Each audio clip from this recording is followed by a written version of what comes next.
तो इंग्लिश की शुरुआत कर रहे हैं आज से। ठीक है, इंग्लिश पढ़ना शुरू कर रहे हैं और ये एकदम हम 0 लेवल से शुरू कर रहे हैं, स्टार्टिंग से।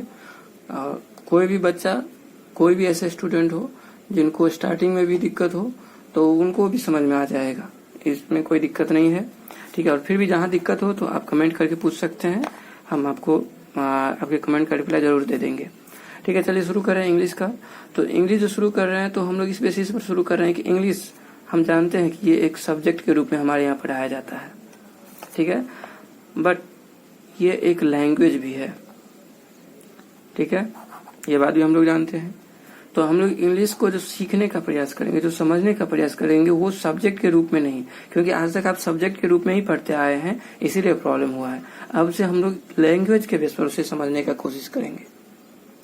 अगर लैंग्वेज के बेस पर समझने का कोशिश करेंगे तो कोई भी जो लैंग्वेज होता है, कोई भी भाषा होता है, तो भाषा यानी कोई भी बच्चा जब भाषा सीखता है तो सबसे पहले क्या करता है, वो आवाज बोलना शुरू करता है, कोई आवाज निकालना शुरू करते हैं।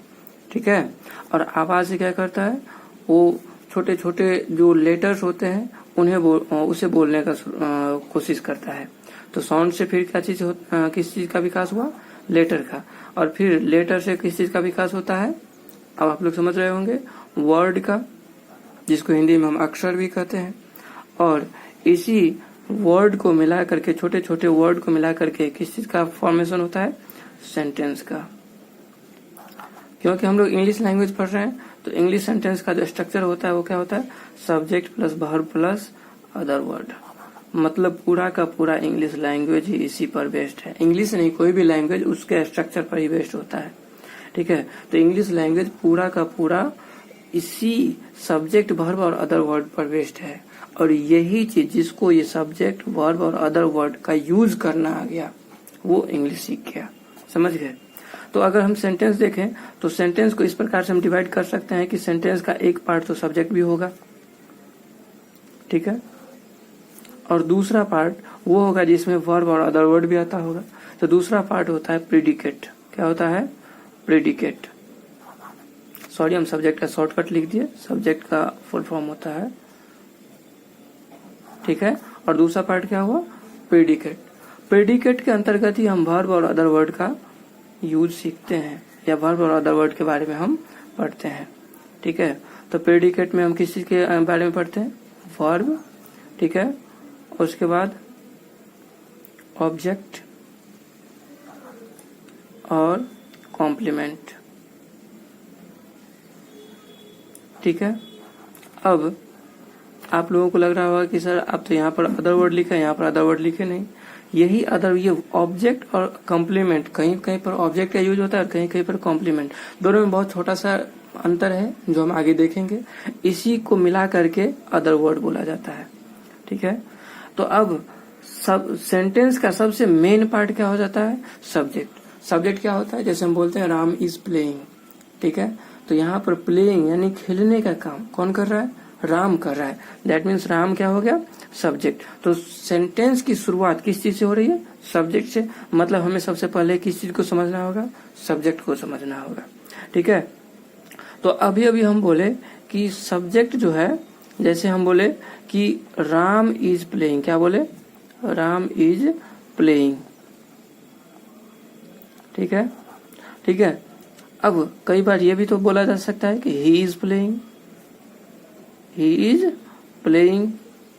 ठीक है, तो देखिए राम क्या हो गया, नाउन हो गया, और ही क्या हो गया, प्रोनाउन हो गया। मतलब हमारा सब्जेक्ट जो है वो नॉन भी हमारा सब्जेक्ट होने का काम कर रहा है, प्रोनाउन भी सब्जेक्ट होने का काम कर रहा है, और कुछ ऐसे वर्ब भी होते हैं जो सब्जेक्ट बनने का काम करता है, उसे हम कहते हैं नॉन इक्विवेलेंट। क्या कहते हैं, नॉन इक्विवेलेंट।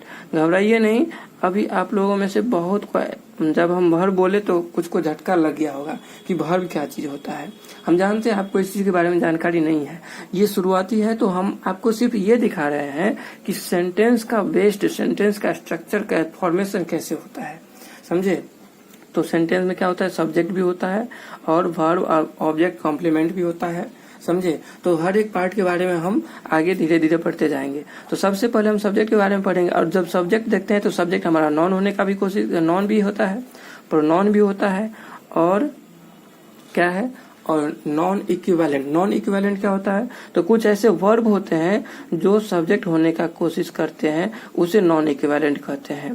ठीक है, नॉन इक्विवेलेंट कितने प्रकार का, 2 प्रकार का, जिरंड। ठीक है, इसकी शुरुआत हमेशा V1 प्लस ING से होती है। मतलब कोई भी सेंटेंस जब V1 प्लस ING, जैसे कि अगर प्लेइंग से शुरू हो रहा है, प्लेइंग से शुरू हो रहा है, तो प्ले वर्ब का पहला रूप है और इसमें ING लग गया है।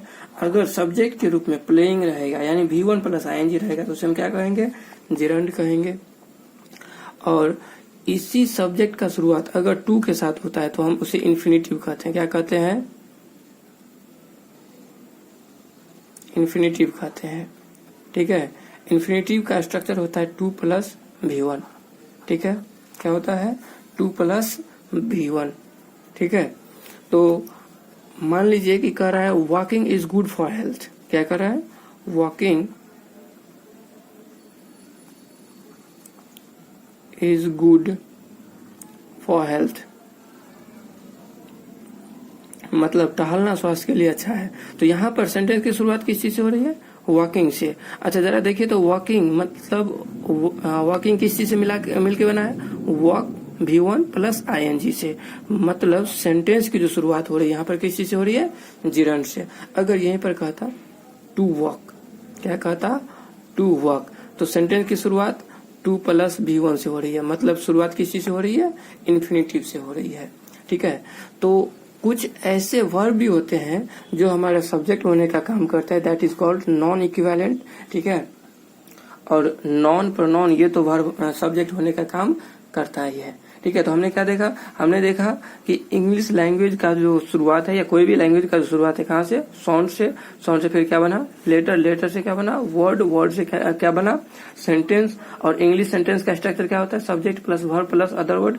यानी हमें सब्जेक्ट भी पढ़ना है, वर्ब भी पढ़ना है और अदर वर्ड भी पढ़ना है। अगर ये तीनों चीज पढ़ लिए तो हमारा इंग्लिश लैंग्वेज एकदम क्लियर है। ठीक है, समझ गए तो तीनों चीज अगर समझ गए तो हम इंग्लिश लैंग्वेज को बोल भी सकते हैं, लिख भी सकते हैं। ठीक है, तो इस बेसिस पर अगर हम सेंटेंस देखें तो सेंटेंस को 2 पार्ट में डिवाइड किया जाता है, सब्जेक्ट और प्रेडिकेट।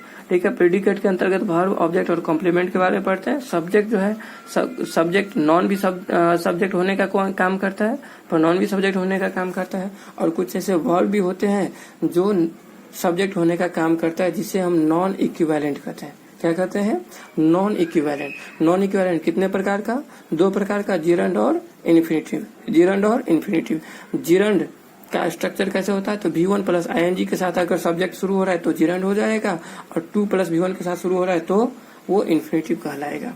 ठीक है, अब अगर बात करें सब्जेक्ट के बारे में, मतलब हम जानते हैं कि अगर इंग्लिश सेंटेंस समझना है तो हमें सबसे पहले सब्जेक्ट समझना होगा। और सब्जेक्ट समझने के लिए सब्जेक्ट किस कौन कौन सी चीज से मिलकर बनता है, नॉन भी सब्जेक्ट होता है, प्रोनाउन भी सब्जेक्ट होता है, नॉन इक्विवेलेंट भी होता है। मतलब सबसे पहले हमें नॉन पढ़ना होगा। क्या पढ़ना होगा, नॉन पढ़ना होगा। तो अगली क्लास में हम लोग क्या किस चीज की शुरुआत करेंगे, नॉन की शुरुआत करेंगे। किस चीज का शुरुआत करेंगे, नॉन का शुरुआत करेंगे। कोई दिक्कत, अभी इतना में अगर किसी को कोई दिक्कत हो तो आप बिल्कुल कमेंट कर सकते हैं, उसका हम रिप्लाई दे देंगे। ठीक है, और नेक्स्ट लेक्चर में हम लोग नॉन से क्लास शुरू करेंगे। ठीक है, थैंक यू।